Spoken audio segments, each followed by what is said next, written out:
नमस्ते जी। वैदिक राष्ट्र यूट्यूब चैनल में आपका स्वागत है।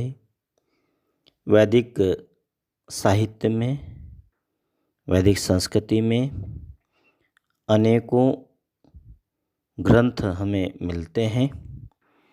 इन सब में एक उपनिषद नाम से हमें ग्रंथ मिलते हैं। इन उपनिषदों में महर्षियों ने हमें संदेश दिया है।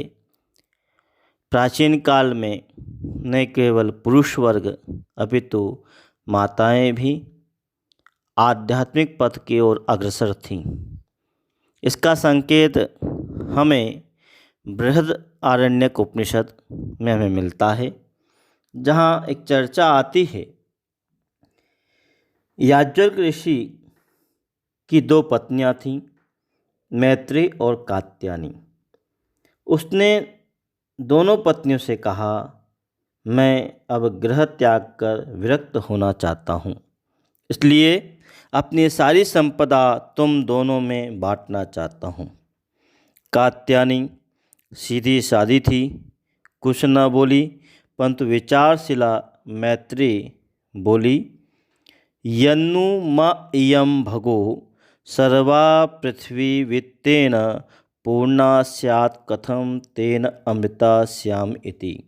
अर्थात यदि पृथ्वी की सारी संपदा मिल जाए तो उससे मुझे क्या सच्चा सुख या मुक्ति मिल जाएगी।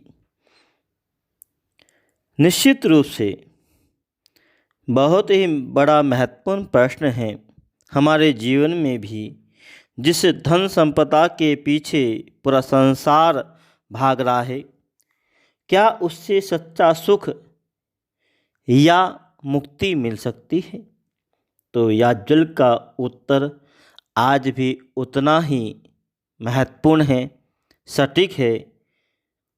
महर्षि याज्ञवल्क उस प्रश्न का उत्तर देते हुए कहते हैं, अमृतत्वस्य न शास्ति वित्तेन। नहीं नहीं मैत्री, धन संपदा से तो सच्चा सुख नहीं मिल सकेगा। धन से तुम विलासी जीवन व्यतीत कर सकती हो, पर मुक्ति नहीं मिलेगी।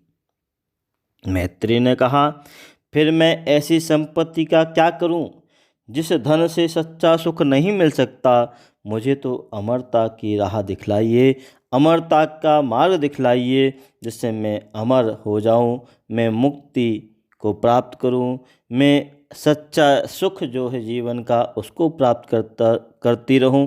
अर्थात जीवन का जो अंतिम लक्ष्य है, धर्म अर्थ काम और मोक्ष, उस मोक्ष को प्राप्त कर सकूं।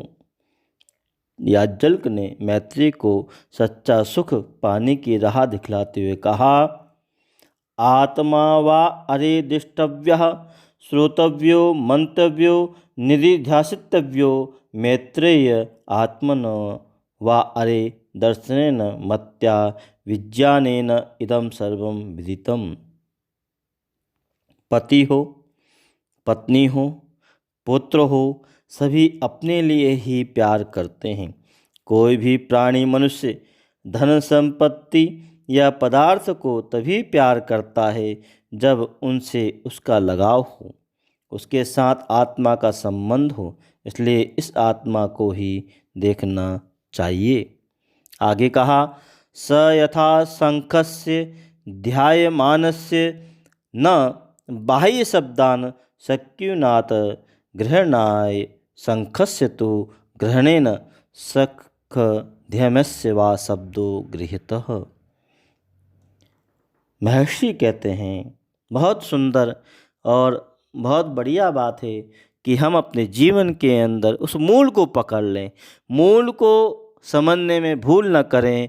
और जो व्यक्ति मूल को पकड़ने में भूल कर देता है, वह जीवन में धूल हो जाता है। तो महर्षि क्या कहते हैं कि जिस प्रकार शंख बजाने पर शंख की आवाज़ पकड़ में नहीं आ सकती, पर यदि शंख को या शंख के बजाने वालों को पकड़ लिया जाए तो शंख की आवाज़ पकड़ में आ सकती है। इसलिए आत्मा को पकड़ना चाहिए। सब जगह एक ही आत्मा के दर्शन करने चाहिए। जब सब एक ही आत्मा ही हो गया तब उसे देखने सुनने का प्रश्न नहीं, सब और आनंद ही आनंद होगा।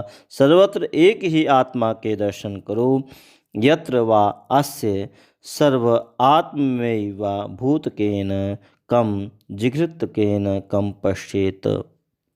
बंधुओं, आओ हमारा दर्शन, हमारी संस्कृति, वैदिक दर्शन, वैदिक संस्कृति बार बार यह ध्यान दिलाती है कि मनुष्य का अंतिम लक्ष्य मोक्ष की प्राप्ति है, मुक्ति की प्राप्ति है। आत्मा के दर्शन करो, स्व आत्मदर्शन कर लो और स्व आत्मा से परमात्मा की ओर हम अग्रसर होते रहें।